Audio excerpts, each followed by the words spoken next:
All right. Hello, everybody. Welcome to another episode of Shave and a Haircut. I am your host, Kenneth Tramble, my co-host, Latanya Tramble. Good evening.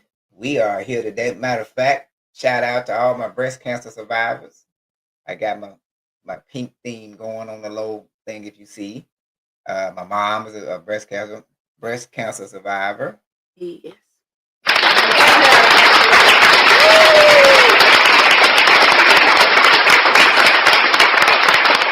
She's also a breast cancer survivor.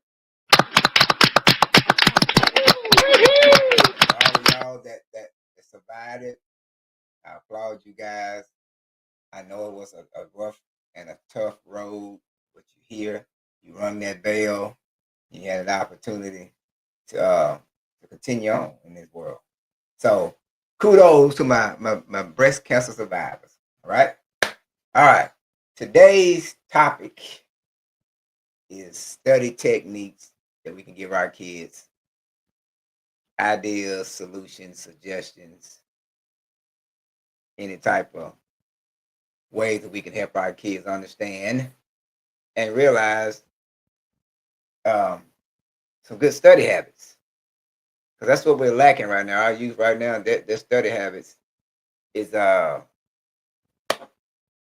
don't know. I mean, sometimes I don't know if they're taking it serious enough to the point where they're preparing themselves for testing. And it's a lot of things that go in with you taking tests. It's so much stuff that has um, have you thinking that you can't take it and you can't pass the test. It's a lot of stuff that you go through, a lot of stuff you experience. It's a lot of things that go on throughout the day that you should be aware of. And also there are some techniques that you parents need to if you're not doing it, you might want to try to tune into this episode to help educate our kids on educational technique, test taking techniques, and things you do to take tests. So we're going to read the first paragraph and we're going to start from there. Before you experiment with any of the different studying methods we discuss, create the conditions in your body and external environment to learn and retain information. Here are some pre studying techniques worth trying. Um, get a good night's sleep. A 2019 study found a positive relationship between students, grades, and how much sleep they're getting. All right. Prime example. I mean, that's actually that's why it's number one, because it's the most important thing. Yep. I mean, if you don't get enough rest, you're not going to be prepared for the test. If you don't get enough sleep, your mind is not going to be ready for the test. And you're going to be sleepy while you're in class. You're not going to operate within the manner where you have the chance to take the test and pass the test. So you really have to get rest. Rest is so important, it's ridiculous. I don't understand why. Our generation that we went in, our parents were strict on going to bed at 8:30, 9 o'clock, something like that. And now our kids these days, they go to bed at 10:30, 11, 12. Sometimes they be up 1 o'clock, 2 o'clock at night while you sleep. But they should be getting that rest. You get how many hours they should get? It says they should be getting 8 hours of sleep before a big test. 8 hours of sleep. So that's 8 o'clock, 9 o'clock, 10 o'clock, 11 o'clock, 12 o'clock, 1 o'clock, 2 o'clock, 3 o'clock, 4 o'clock. So at least 9:30, you should be in the bed.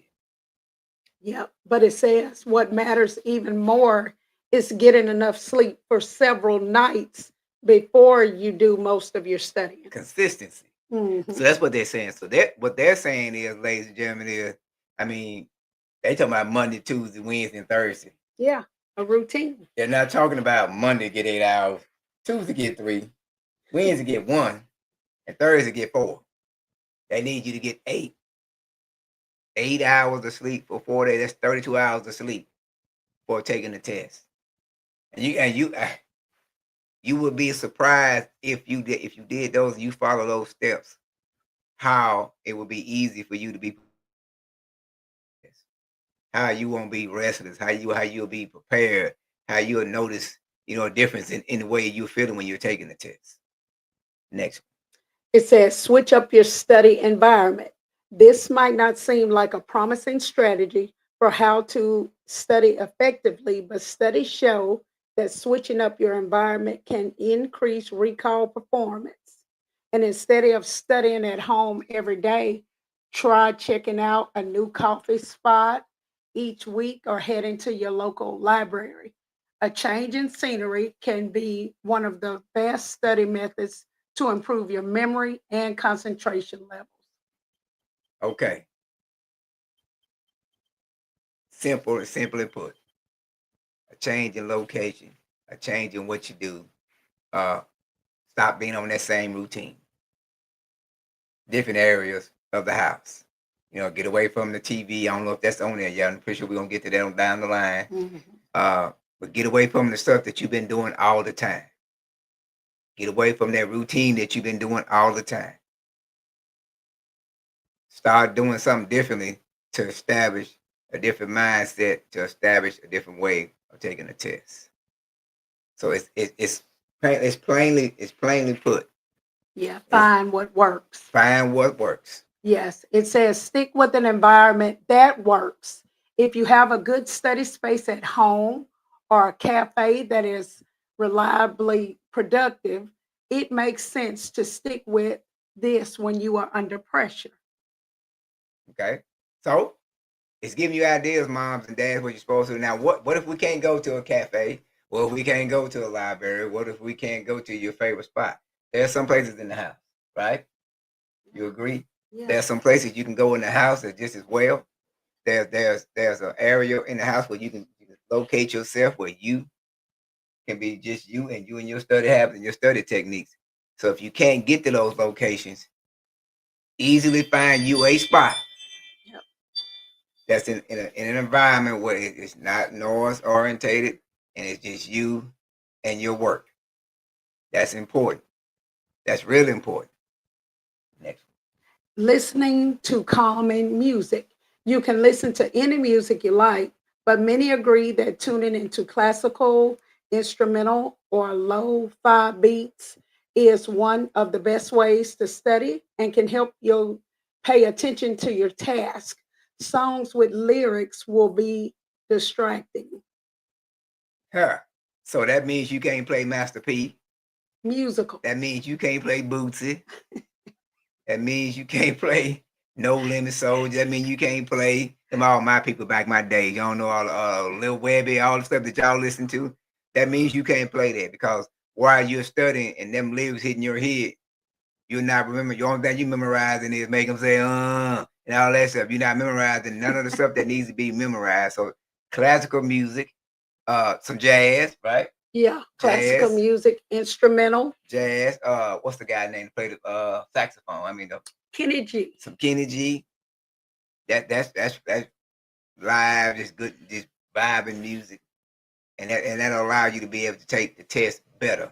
That'll allow you to be able to focus on taking the test better.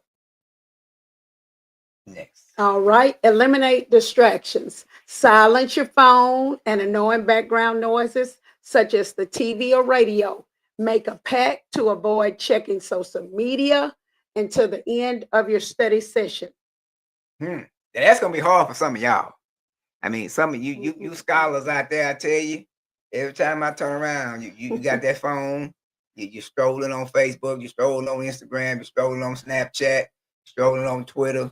You're gonna have to put that thing down doing testing. So parents, if I was y'all, if they got some study time, you should tell, hey, you should have a basket. Put your phone in the basket for an hour and a half studying and don't touch it.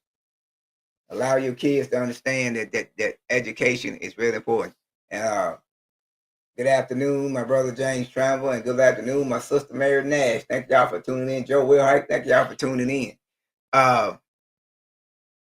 So distractions.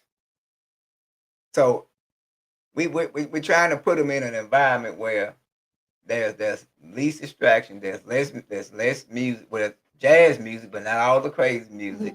Instrumental. Instrumental. So we got to find some place, parents, in your house that allows your kid to just focus on study, study, study.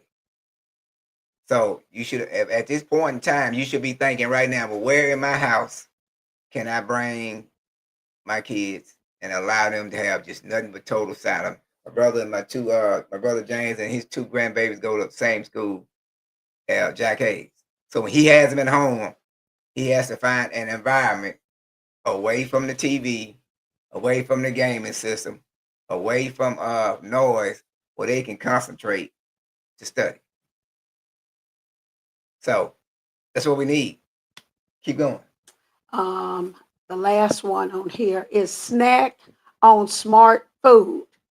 Coffee and candy will give you a temporary boost, but then you'll have a blood sugar crash.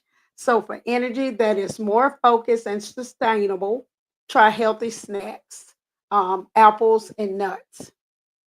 Okay. Well, y'all heard it, parents. So all them, I guess potato chips ain't on there, huh? Nope, All potato right. chips not on So this, you can't eat no potato chips. So but I'm sure you can tweak that.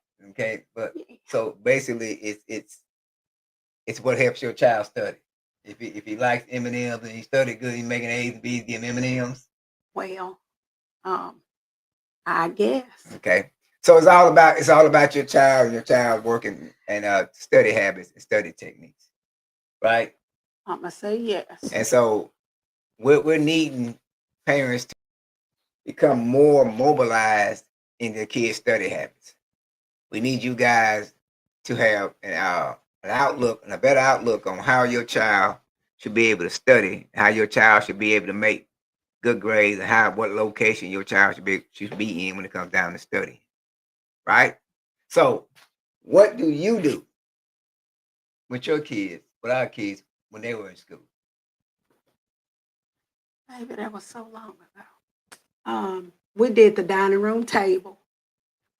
I made sure everything they needed was on the table: pencils, pens, highlighters, um, paper, whatever they would need to be at the table.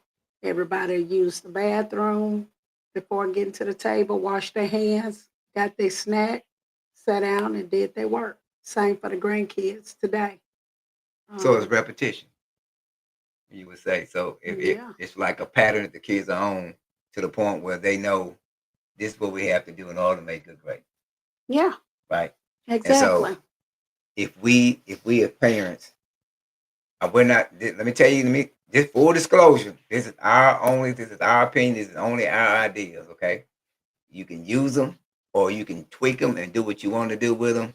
But it's just their minds and my wife's on shaving a haircut. Okay, so I don't want people to say, "Who is he?" This and then no, I'm not saying I'm the Mister Know It All when it comes down to studying.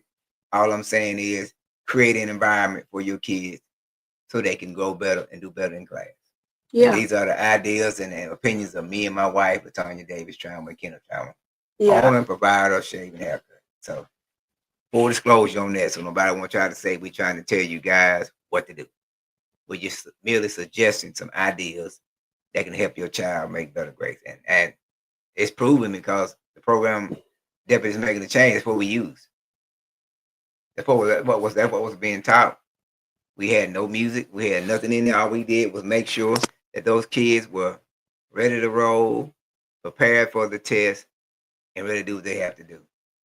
So it's just not it's not rocket science. it's It's not. cool. But it's different than the school we went to.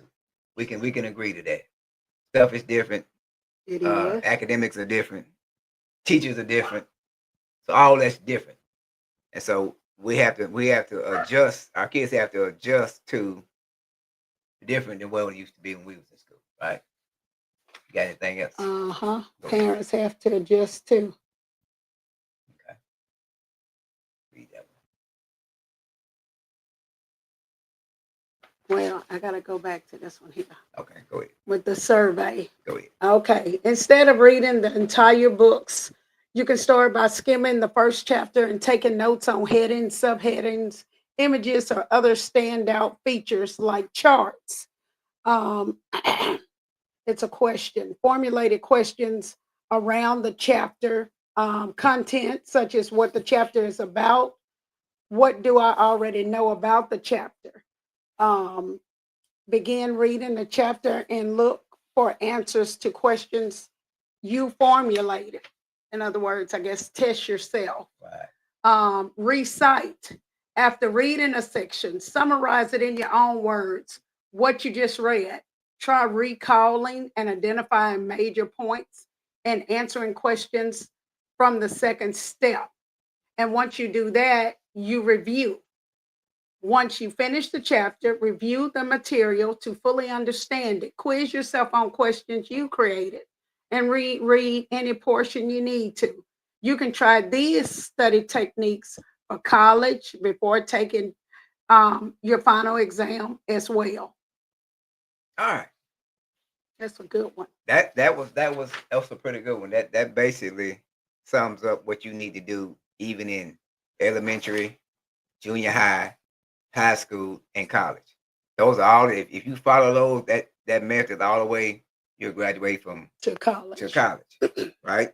So if you guys that are watching, if you wanted to chime in and put me some comments in, if you got some suggestions, what do you do at your house with your kids? Put that down there so we can also let parents know what you guys are doing. You know, you guys might have an idea, a suggestion or a solution that you do that we'll read out so everybody can hear. So if you're on here and you're watching and you got some ideas, some techniques you use for your child, study techniques, please by all means put it in the comment section and I'll read it out.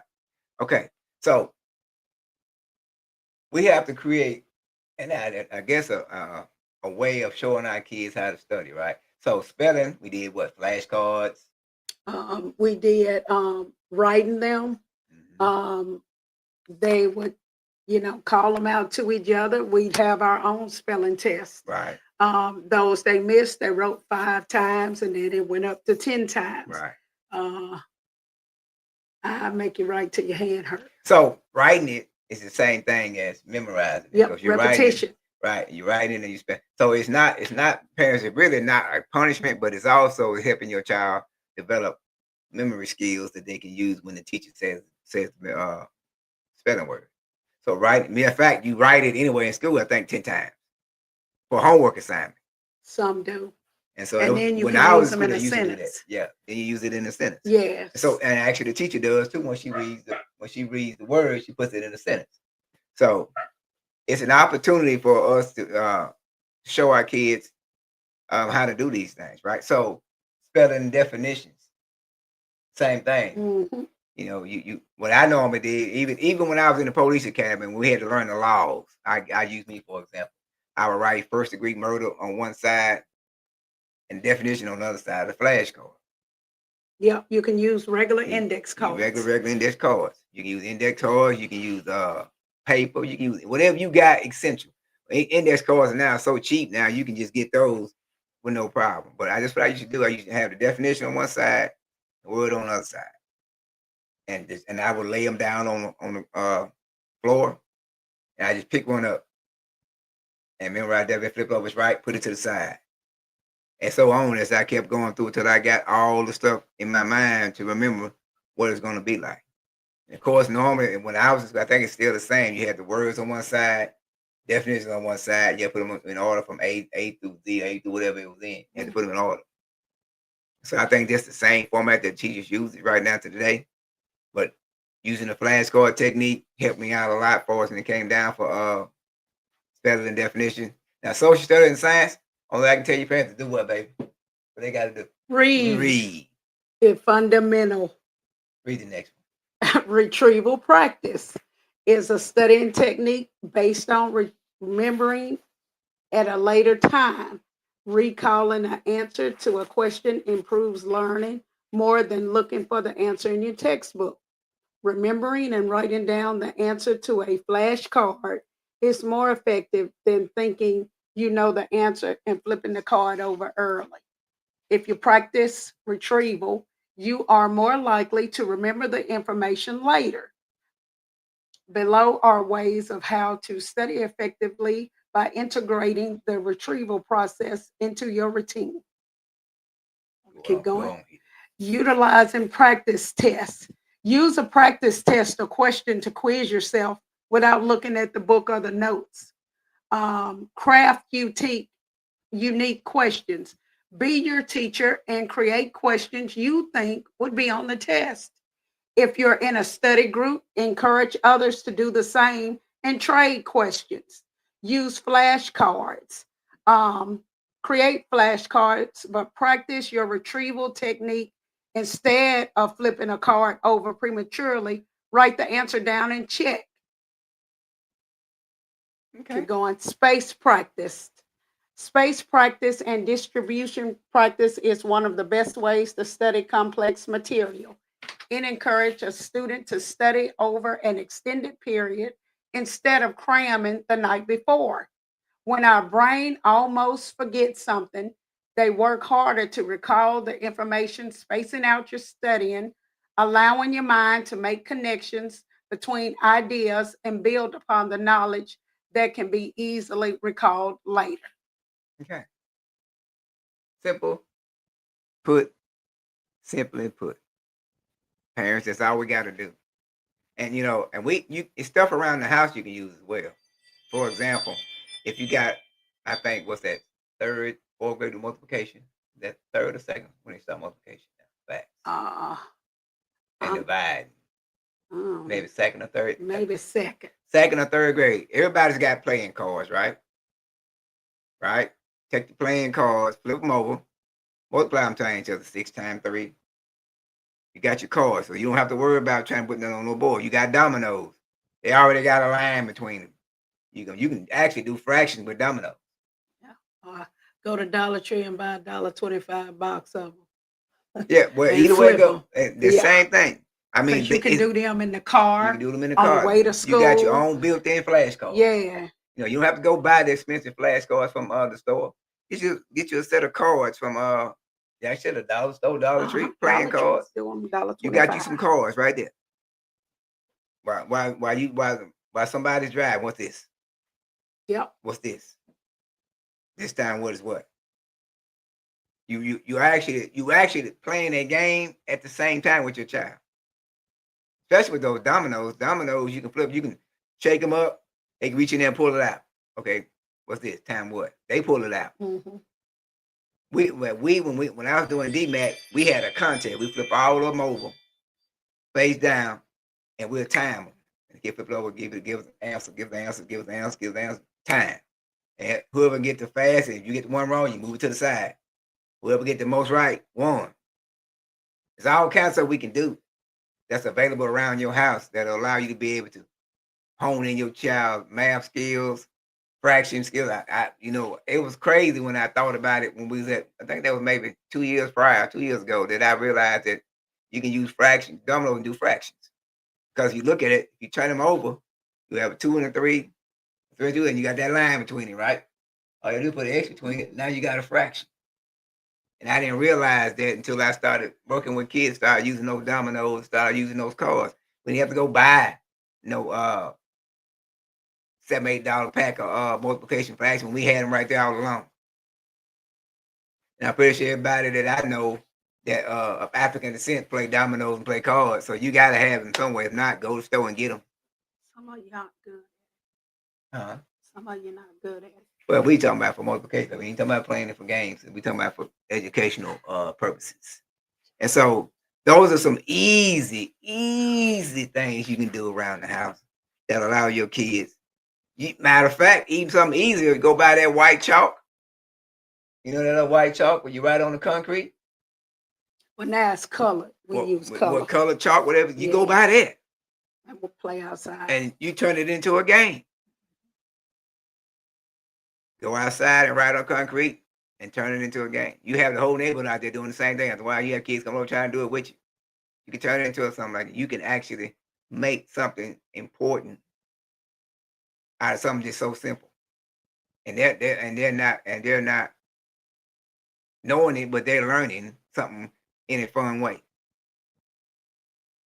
We even added music to our multiplication facts, and we pitted the and like when I did it at the school at Jack A, I pitted the boys against the girls. And the one boy would get up there and the other girl would get up there and they would go and see each other doing math problems. Whoever won had a popcorn party. It's all kinds of stuff that we can do. It's all kinds so we can do it and enhance our kids' way of thinking and way of studying. We just got to make sure now. At the end of the day, my young scholars, it's all up to you. At the end of the day, mama and dad, we can only do what you tell us you can't do. I'm gonna say it again. We can only do what you tell us you can't do. Now, parents, that's no excuse if you don't go on that dojo and don't go on that whatever they call educational thing which shows their grades and testing. That's gonna be on you. You got to make sure that you're up to date. Whatever school programs they got for us to show in the grades, you need to make sure you're up to date to that. That way, you can see homework, AR, tests, extra point, extra credit. So you see all that. That way you'll know. So you got to help hold them accountable because them little knuckleheads eyes, them little scholars, man, they'll drop the ball until it's too late. We don't want them to drop the ball and you saying why you didn't tell me, well, mom and dad, you need to know yourself too. Okay. Next. All right.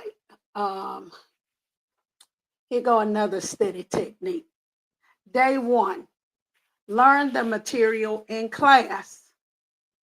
Day 2, revisit the material and review. Day 3, do the same, revisit and review. It says after 1 week, revisit and review, which no, they usually give you the test by Friday. That's correct. Yes, but anyway, when figuring out how to study effectively, it's important to start planning early. At the beginning of each semester, schedule time each day to study and review your material. That means if you're in history or science and you take a whole bunch of notes that day, read them every day. If she gives you more notes, read those every day. By the end of the week, when it's time to take your test, it should be just playback because you should have it in your mind by then. But anyway, even if your exams are months away, that'll still help hold yourself accountable. It is one of the best study methods because it takes an effective approach to learning. By implementing it, you can improve memorization and understanding of a topic. That last one, you didn't read that. You said you were saying. Oh yeah, that's me. Okay, all right. That's what I thought. I was like, okay, okay. So basically, what you're saying is, Yeah, I'm in the classroom. I'm putting notes on the board Monday. You write your notes down, put them in order, write them neatly where you can read them legibly. Tuesday, she don't give you any new notes. When you get home Tuesday night, reread them. If she give you new notes, read those too. You can even rewrite them if you like. But the repetition of reading it, learning it, understanding it, and if you have a question, come back Wednesday, ask her a question. Ask her what you don't understand. By Thursday, when you review, you should be up on game. Friday, kill it. so that's basically come down to what I always tell you guys. And I always say it every morning. School does not end at 3:30. I say it all the time. I've been saying this for probably 20 years. All my life. Each kid that I mentored, I say it all the time. School does not end at 3:30. So that whole week y'all were out, that y'all just sat at home, didn't do anything, didn't write nothing down, didn't hone in on your math skills, didn't hone in on your spelling skills, didn't read enough for social studies and science, didn't do anything for trigonometry, didn't do anything for advanced math. All the time that you had, you let go to waste.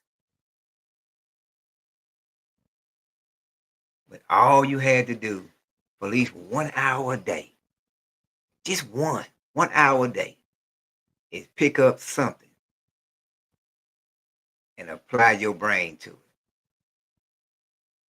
Because when we come back, man, y'all had 10 days. Y'all had 10 days Y'all were out. You said, no, I didn't. Yeah, you did, because you was out Friday, you was out Saturday and Sunday. You was out a whole week. You know, scholars, do the math. Then you were out for Saturday and Sunday again. Then you were out for Monday. If my math is right, that's 10 days that you were out. And for those 10 days, did you apply yourself? Did you do anything to help with your educational process? Did you do any type of reading? Did you do any type of writing? Lord knows our kids can't write. Did we do anything that would effectively help you when you came back to school? Did we or did we not? That's my question to you guys. That's my question to the parents. Parents, did you make them do anything? Did you take them to the library? Did you give them something to do math-wise? Did you give them you just make up some spelling work? Did you do any of that? If not, you see where we at. It's all about repetition. It's all about training the mind. It's all about keeping you ready and focused on the task. And that's where we're at. Our kids are not focused like they used to be. Now, I tell you what, they focus on that Fortnite, and they focus on them new songs and that little snap your finger thing that y'all be doing, whatever that little, y'all be doing that. Y'all focus on all that kind of stuff. We need y'all to focus on education. We need y'all to be focused on promoting to the next grade. We need y'all to be focused on asking questions when you don't know. We need y'all to be focused on raising your hand and saying, "Look, Mr. Trump, I just don't get it. I'm working hard as I can.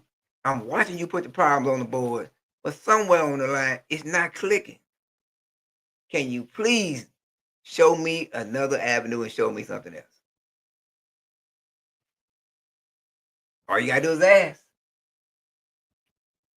One thing you do, if you do the asking and your parents do the asking, and then when you go before the board in front of the school board, then you got something to fight with. Look, I talked to Mr. Trammell Monday, and he said he couldn't do nothing.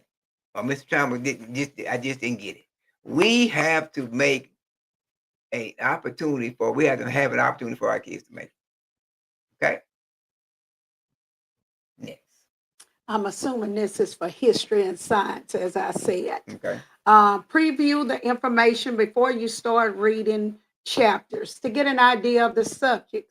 Skim the material and read only the headers, subletters, and highlighted text. Ask yourself questions related to the topic, such as, what do I expect to learn? What do I already know about this topic? Read the information one section at a time and try to identify answers to your question. Then you can reflect. Did you answer all of your questions? If not, go back and see if you can find the answers. Recite in your own words, speak and write down a summary of the information you just read. Review. Look over the material again and answer any remaining questions. Keep going. Okay. It's based on the idea, if you want to understand something well, try to explain it simply. What that means is by attempting to explain a concept in your own words, we are likely to understand it a lot faster.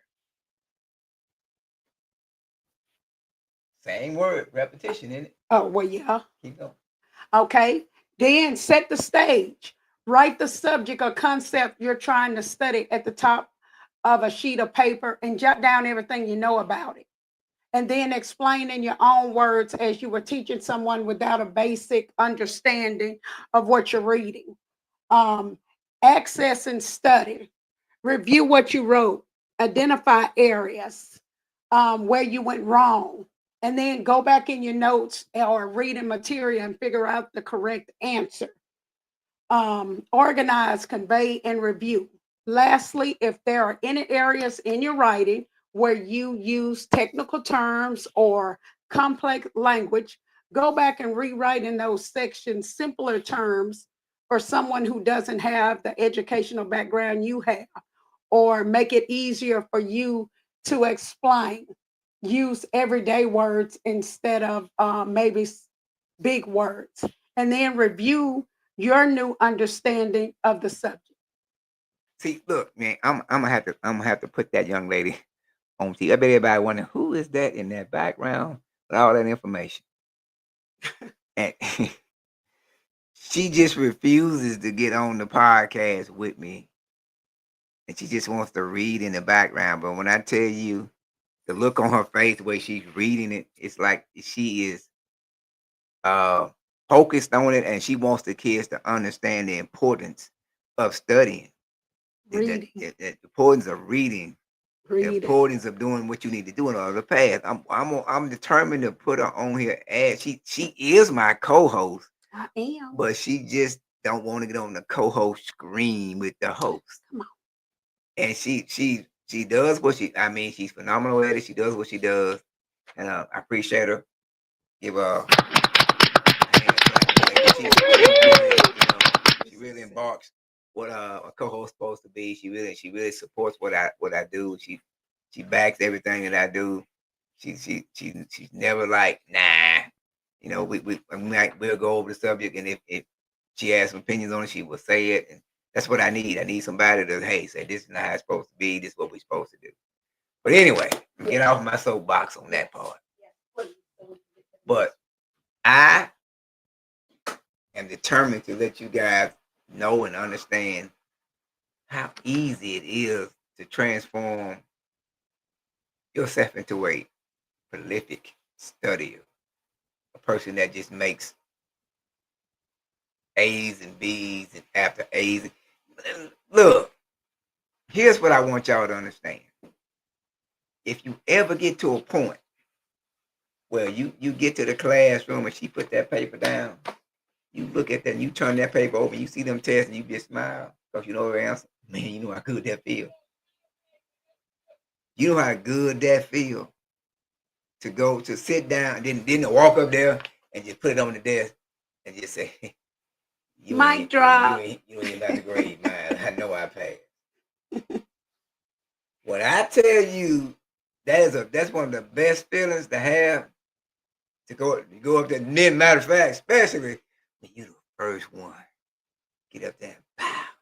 Everybody else like, you go and sit down. Yeah. Shows you study. Yeah, that shows that you prepared yourself for the test. And then when the teacher go, and then when the teacher get her little key, put the key on there and go all the way across, you'll see no red mark. Like, right there 100 A+ on there and get you, be like, I told you. That is a perfect feeling to let you know that you accomplished everything that you needed to accomplish. You did everything you were supposed to do. You started from getting that rest, which is the first number one. Not 16 hours, but 32 hours of sleep. That's when you started off. Number two, you did what? Found you an area or a location that you use to study at, right? Mm-hmm. Number three, found you a routine or some ideas that you use all the time, right? Number four, memorizing. Now, she read all that already, and I'm 55. I remember all that. So you guys are 7, 8, 9, 10, 11, 12, 13, 14, all the way to 18. Your memory should be way better than mine. So your comprehension of what the teacher says, you should be able to pick it up, put it in your mind. Look for them key words. I always say, what one of them is. Write this down. Yep, you'll see this again. You'll see this again. Underline this. If she repeats it more than once or twice, these are some telltale signs that that's going to be on the test. Or when she give you the test Thursday,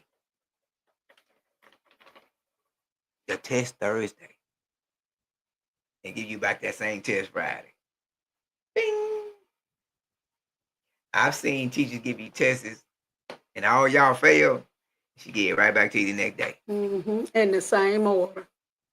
So it's shame on you if you don't prepare yourself the second time. I was in school week before last. I ain't gonna. What was it? Is it Madison James Foster? I think it's Madison James Foster walking on the hallway. And I happened to just walk in the classroom. And the lady was talking. She was talking to the kids. She was like, I said, how they doing in class? She said, they all bombed the test. We're going over it right now. So here's what's crazy about it. She was going over the test that you just failed. And guess what I didn't see? I ain't see no pencils. None of them. Like, what she say? I ain't see none of that. She was going over the test and she gonna get right back to you that you did not pass. All you had to do is pull out that pencil and pad and get to jotting. Get to jotting. Telling you guys, man, it's different because when we got a grade back in our day, that was your grade. There wasn't no such thing as no extra. But we might have had some extra points on the test, but she didn't give you something for extra credit along the line. She didn't give you say, okay, I want you to go here and read this book and I'm gonna give you 20 extra points on the test. That wasn't heard of when we were going to school. Your grade was your grade. Right? A 67 wasn't a D. That's an F. Flag. A 70 was an F, not a D. So I'm telling you, they have curbed so much on you guys. Y'all be leaning like this here. Because they done gave y'all some curves. All opportunities there for you. So we have to develop a studying technique, a studying plan, and a solution that help you make those awesome grades I know you can make. Correct? Read. All right. The next one is the note taking. Messy notes can make it hard to recall the critical points of a lecture. So writing in color is a good way to study because it's a dramatic way to organize new information. It also helps you review and prioritize the most important ideas. A study found that color can improve a person's memory performance. The same study found that warm colors such as red and yellow can create a learning environment that is positive and motivating that can help learners not only have a positive perception toward the content, but also to engage and interact more with the learning materials. It's also reported that warming colors increase attention and excitement for information. Writing in color also seems like a no-brainer, but keep these tips for how to study effectively in your mind. You can write down key points in red, highlight important information in yellow, or organize the topics by whatever color you like. You can even take your notes in pencil and go back and color code it with whatever color you want. Green, blue, whatever. Don't color everything though, just your key points. Okay. Another one is mind mapping. If you're a visual learner, Kenneth is visual. Well, no, I'm visual. Kenneth is visual and audio. You try mapping things. It's an important study technique because it allows you to visually organize information in diagrams, on papers, anything. First, you write down in the center of a page, and from there, you can write down main ideas, keywords, and connect them directly to your central concept. Other related ideas will continue to branch out. And the structure of the mind map is related to how your brain stores and retrieve that information. Mind mapping your notes instead of just writing them down can improve your reading comprehension as well. It's also one of the best studying techniques for enabling you to see the big picture by communicating with the relationship between the concept and the idea. Hmm. That's me. Yeah. Yeah. So you're getting some $1 million lessons and some $1 million suggestions for little no cost. All you got to do is just subscribe to my channel, like and share it. Can't beat that. You can't beat that with a stick, parents. All we trying to do is help our kids. Because if your kids get educated, right? They're making A's and B's. They're not out there in them streets. Nope. They're making A's and B's. They're preparing themselves for life in college. They're making A's and B's. They're structured enough to know what's right and wrong. Now, I'm not saying making C's and D's are like that, but if you're making more than A's and B's, you're going to tend to hang out with the A and B crowd. You're going to stick out to a point where the teacher's going to be like, okay, I see something in him. To the point where I see something I can work with. That's what we're looking for. That's what we're striving for our kids to do, parents. It ain't rocket science. It's just like Denzel say, it's chess, not checkers. It's chess, not checkers. Okay? All right. This is the last one. All right. Which I've never heard of, but here we go. Exercise before studying. Exercise fights fatigue and can increase energy levels. I didn't know that. If you're struggling with how to study effectively, consider adding an exercise routine to your day. It doesn't have to be a full hour at the gym. It can be a 20-minute workout at home, a brisk walk around the neighborhood, anything to get your heart pumping. Exercising before study kickstarts brain function and can help improve memory performance. Hmm. Which it can improve your mood and reduce stress. And the last one is study before bed. That's me too. Sleep is critical for brain function, memory formation, and learning. Studying before you sleep, whether it's reviewing flashcards or notes, can help improve recall, according to researchers from the University of York in the United States. Okay. So it didn't say study in the morning, so I guess you just. Well, you could, some do. I mean, I got some grandkids that so study on the way to school. I would think, yeah. Shall I say we?